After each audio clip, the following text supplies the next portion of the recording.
محمد بن قاسم کے حملے کے کوئی 300 سال بعد ایک مسلمان بادشاہ نے ہندوستان پر لگاتار 17 حملے کیے اور ہر بار فتح و نصرت نے اس کے قدم چومے۔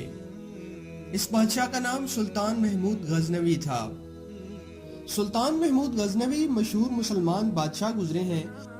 وہ موجودہ دور کے مسلمان حکمرانوں جیسے نہیں تھے، بلکہ دین کو سمجھنے والے، اسلامی تعلیمات پر عمل کرنے والے بادشاہ تھے۔ سلطان محمود غزنوی نے قرآن مجید کو حفظ کیا ہوا تھا۔ سلطان محمود غزنوی نے ابتدائی عمر میں فقہ پر خود ایک کتاب بھی لکھی۔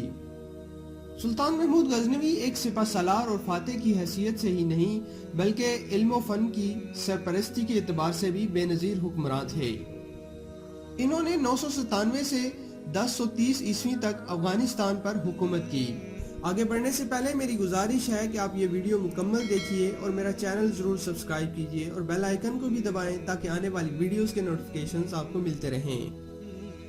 ایک دن سلطان محمود غزنوی کے دل میں 3 شکوک پیدا ہو گئے اور ان کی شدید خواہش تھی کہ ان سوالات کے جواب ان کو مل جائیں اور ذہن ان کے شکوک سے پاک ہو جائے۔ پہلا شک اس حدیث کے متعلق تھا جس کا مفہوم ہے کہ علماء انبیاء کے وارث ہیں۔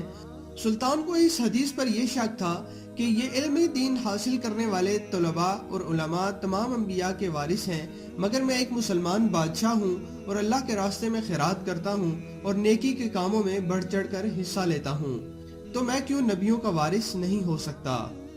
سلطان محمود غزنوی کو شک ہوا کہ ہو سکتا ہے یہ حدیث کسی نے اپنے پاس سے بنائی ہو اور حقیقت میں ایسا نہ ہو۔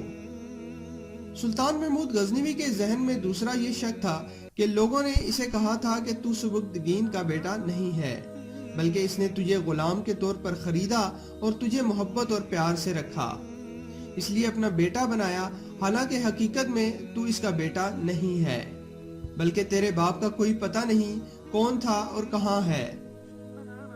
سلطان کو بہت تشویش ہوئی کہ وہ خود کو سبکتگین کا بیٹا سمجھتا رہا، مگر لوگوں کے مطابق اس کے باپ کا کسی کو پتہ ہی نہیں اور وہ سبکتگین کا بیٹا نہیں بلکہ غلام ہے۔ تیسرا شک یہ تھا کہ اگرچہ اس نے بہت سے نیک کام کیے اور رعایا کو خوش رکھا، ظلم اور ناانصافی سے دور رہا، اس سب کے باوجود اس کی بخشش ہوگی یا نہیں۔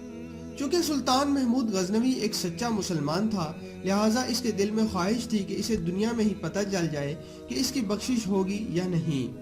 ایک رات وہ اپنے مشیروں اور مشل برداروں کے ساتھ رات سیر و سیاحت میں محو تھا کہ اچانک اس کی نظر کچھ دور ایک کبابی دکان پر کھڑے ایک طالب علم پر پڑی جو بھٹی کی روشنی میں کتاب پڑھنے میں مصروف تھا اور کوئی دینی مدرسہ کا طالب علم معلوم ہوتا تھا۔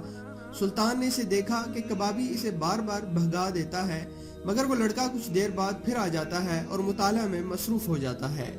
سلطان اس طالب علم کی محنت اور لگن سے متاثر ہوا اور اپنے ایک مشل بردار سے کہا کہ جاؤ اور اس طالب علم کی مشکل اپنی مشل کی روشنی سے آسان کر دو۔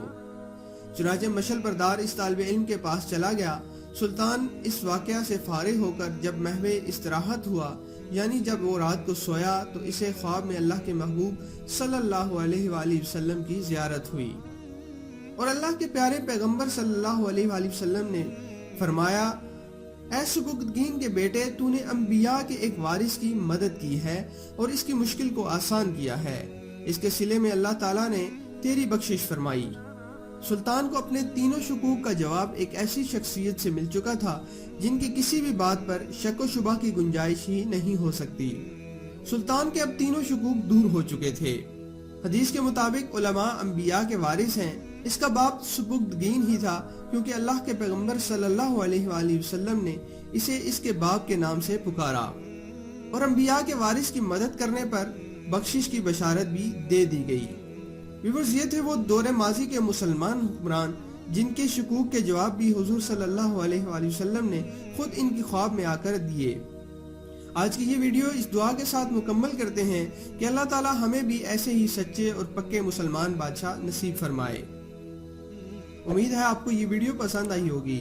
جانے سے پہلے میرا چینل ضرور سبسکرائب کیجیے اور بیل آئیکن کو بھی دبائیں تاکہ آنے والی ویڈیوز کے نوٹیفیکیشنز آپ کو ملتے رہیں۔